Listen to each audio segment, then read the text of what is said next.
वो वहां से ये पूरा टैंजेंट खुला। हाँ, we have not spoken about Sri Lanka Lanka, हाँ। ज्योग्राफिकली। तो लोग समझते हैं श्रीलंका ये रावण की लंका है।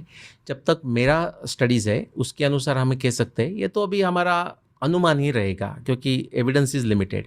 बट जो लिमिटेड एविडेंस है उसमें हम कह सकते हैं कि श्रीलंका ये रावण की लंका नहीं है। जैसा मैंने कहा, श्रीलंका भी रावण के कंट्रोल में हो सकती है लेकिन लंका नहीं है। तो क्या है? तो हमें पता है कि जो वर्णन आता है लंका का पूरा हमारे एस्ट्रोनॉमी ग्रंथों में आता है, पूरे रिलेटेड ग्रंथों में आता है कि उत्तर ध्रुव से मीन्स पोल स्टार से ऐसा करके वही उत्तर ध्रुव, पृथ्वी का ध्रुव, वहाँ से हम लाइन निकालेंगे, स्ट्रेट लाइन निकालेंगे जिसको अक्षांश या लॉन्जिट्यूड कहते हैं, प्राइम मेरिडियन।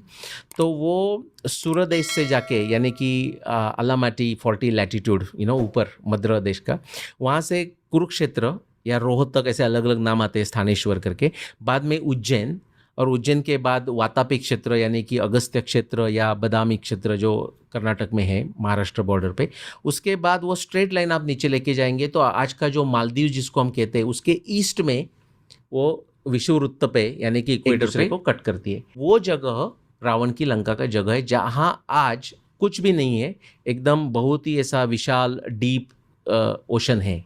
वहाँ डाइविंग की है लोगों ने? कुछ डाइविंग करने की भी जरूरत नहीं, हमें पता है कि उधर कुछ बहुत डेप्थ है उधर, एक्चुअली उधर का जो अर्थ क्रेस्ट है ना वो एकदम थिन है। It is considered geological anomaly. क्यों हुआ वगैरह पता नहीं, तो कुछ तो हुआ होगा, ये संशोधन का विषय है। और वाल्मीकि रामायण में डायरेक्टली रेफरेंस नहीं है, लेकिन हमारे क्या कह सकते हैं स्मृति में, सामाजिक स्मृति में केरल से लेके महाराष्ट्र से लेके गुजरात तक यह स्मृति में है कि रावण की लंका रावण के बाद पानी में डूब गई। महाराष्ट्र में बोलते हैं कि रावणाची लंका बुड़ा ली।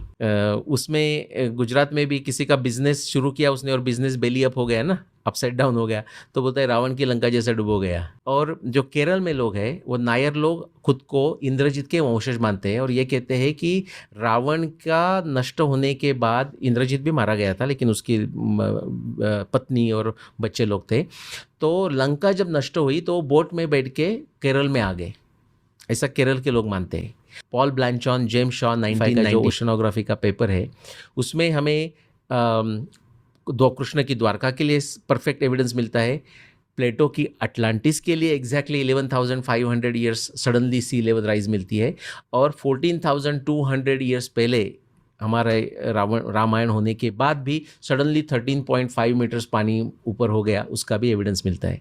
तो हमारे जो स्मृति में है उसका एविडेंस हमें जियोलॉजी और ओशनोग्राफी में भी मिल रहा है, तो हम विश्वास कर सकते हैं।